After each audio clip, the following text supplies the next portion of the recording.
Frères et sœurs, chers amis,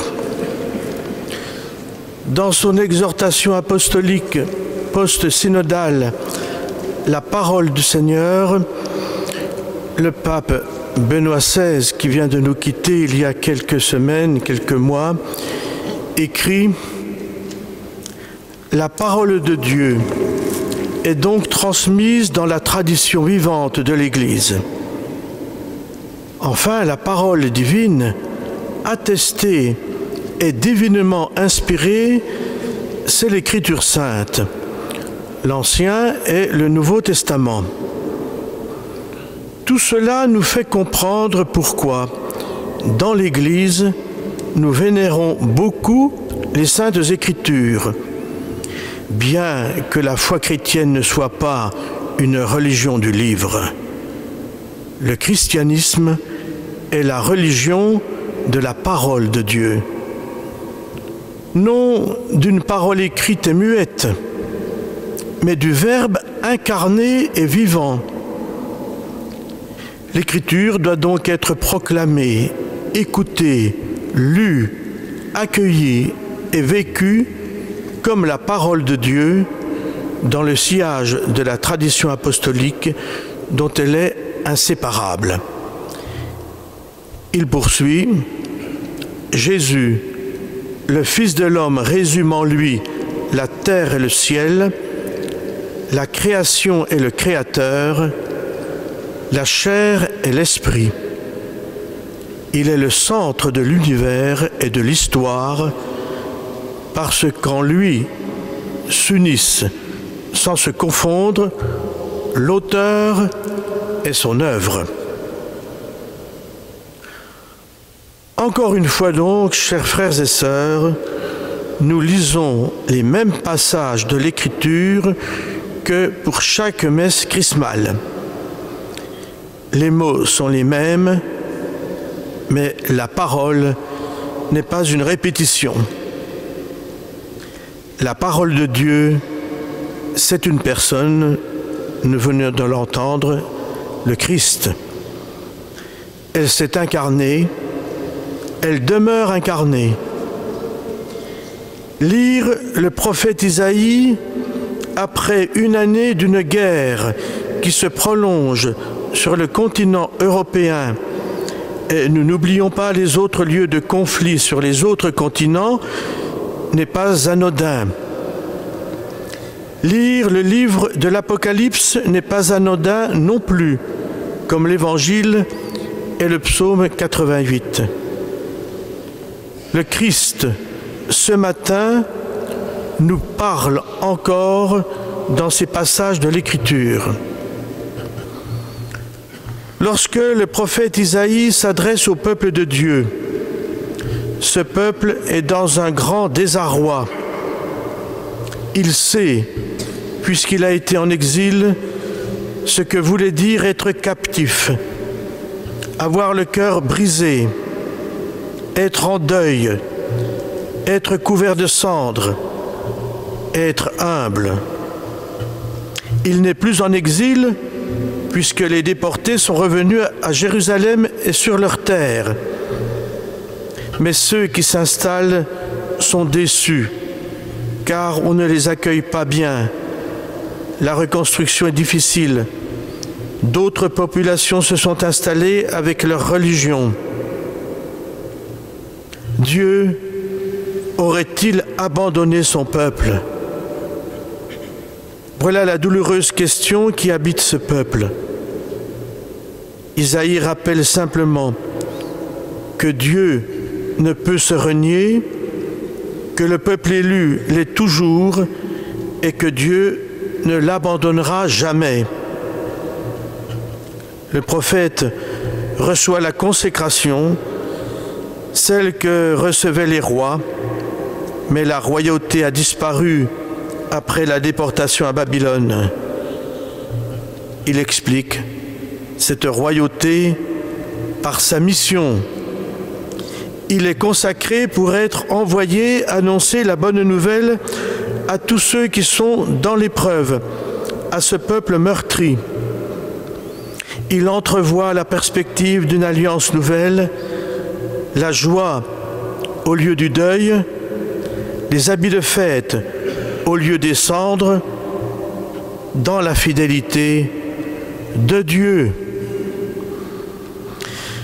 Chers frères et sœurs, nous sommes toujours dépositaires de cette consécration pour la mission dans le monde tel qu'il est et dans les épreuves que nous connaissons telles qu'elles sont. Nous ne pouvons pas être dispersés et désespérés comme ceux qui n'ont pas de perspective. Nous ne pouvons pas être découragés comme si tout dépendait de nous et de notre seule force. Nous ne pouvons pas être dans l'inquiétude comme si le Seigneur n'était plus notre rocher, notre bouclier, notre force, notre citadelle, notre rempart. Et il nous faut, sans naïveté, proclamer avec le psalmiste « Ton amour, Seigneur, sans fin, je le chante ». Le Christ est alors notre modèle, ou mieux notre chemin. Alors qu'il vient d'être baptisé, victorieux des tentations du démon, et que le succès commence à se voir, Jésus revient là où il a vécu les premières années de sa vie, et il lit le même prophète Isaïe, le même passage que nous venons d'écouter, avec cette affirmation qui est bien plus qu'un commentaire. Aujourd'hui s'accomplit ce passage de l'Écriture que vous venez d'entendre. Nous sommes, chers frères et sœurs, dans cet aujourd'hui, en même temps que nous nous trouvons dans une situation humaine éprouvante qui nous rappelle celle du peuple de Dieu à l'époque d'Isaïe. Paradoxe pour un regard humain, paradoxe toujours, mais combien éclairant pour le regard chrétien, c'est-à-dire à l'image du regard du Christ. Nous pouvons en effet lire et comprendre ce que nous vivons aujourd'hui en reprenant ces mots du livre de l'Apocalypse que nous avons écoutés. Que la grâce et la paix vous soient données de la part de Jésus-Christ, le témoin fidèle, le premier-né d'entre les morts, le prince des rois de la terre. Tout est dit. Il est celui qui sauve, Jésus. Il est le Messie attendu, le Christ. Il est celui qui est allé au bout du témoignage, témoin fidèle. Il est le ressuscité, premier-né d'entre les morts. Il accomplit l'histoire du monde entier, prince des rois de la terre. Il est l'alpha et l'oméga, celui qui est, qui était, qui vient, le souverain de l'univers. Cette foi qui est la nôtre transforme notre manière de voir le monde et nos vies, et la vie de tous les hommes, nos frères et sœurs. Elle transforme aussi nos manières d'être et de nous comporter dans le monde et dans l'Église. Les huiles qui vont être bénies dans quelques instants seront les signes utilisés pour les gestes qui seront faits dans des moments particuliers de l'existence, quand nos vies se tournent délibérément vers Dieu, avec les catéchumènes qui ont découvert ce chemin qui les conduit vers Dieu, et mieux encore, qui ont découvert que leur cœur était le lieu où il veut habiter, avec ceux qui sont baptisés du bébé à l'adulte, qui entrent dans la mort et résurrection du Christ, dans la victoire totale de Dieu sur le mal, qui consentent à la transformation de leur vie dans le Christ mort et ressuscité. Avec ceux qui, touchés par la maladie, réaffirment leur espérance en la fidélité de Dieu. Avec ceux qui sont confirmés, avec ceux qui sont ordonnés prêtres, évêques, se rappelant que l'onction est donnée pour la mission telle qu'Isaïe l'a rappelé. Les autels qui seront consacrés rappelleront que le Christ est notre rocher, notre citadelle, notre bouclier, notre force, notre rempart. Et nous ne cesserons de faire le lien entre l'Eucharistie célébrée sur les autels et les malades que nous soignons, et plus largement ceux qui sont dans l'épreuve. Rappelons-nous saint Camille de Lélis qui disait « Je vais à l'hôpital comme je vais à l'église ». Même démarche sacrée. Le malade, c'est le Christ. Et son lit, c'est l'autel. Recevoir le Christ dans l'Eucharistie pour mieux le reconnaître et le servir dans le pauvre, dans celui qui est affligé, éprouvé. Chers amis, chers frères et sœurs, nous nous adressons souvent à la Vierge Marie.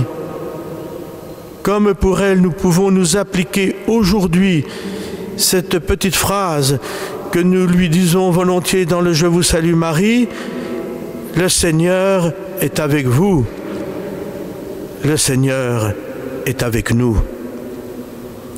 La présence du Seigneur nous est assurée. Il nous demande de tenir avec la souplesse que donne l'Esprit Saint qui rend créatif, qui ne tétanise pas, qui continue de travailler les cœurs, qui nous invite à aller au plus profond de nous-mêmes pour changer nos comportements et nos manières de faire.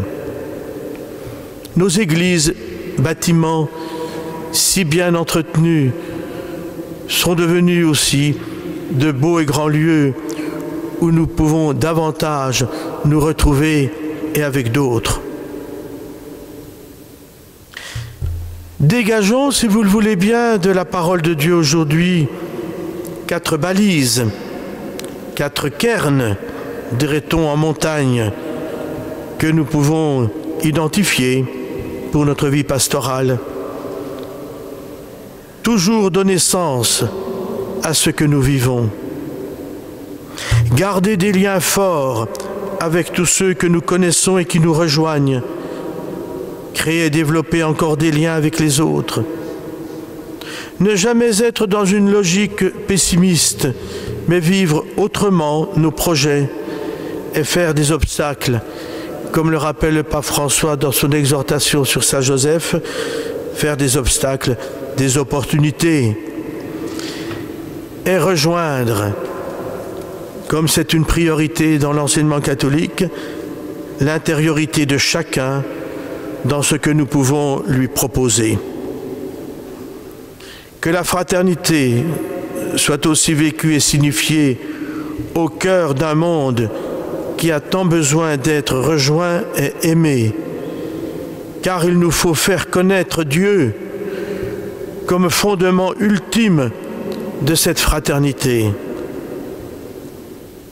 Permettez-moi d'achever avec un extrait de l'encyclique Fratelli Tutti du pape François, qui écrit « Nous, croyants, nous pensons que sans une ouverture au Père de tous, il n'y aura pas de raison solide et stable à l'appel à la fraternité.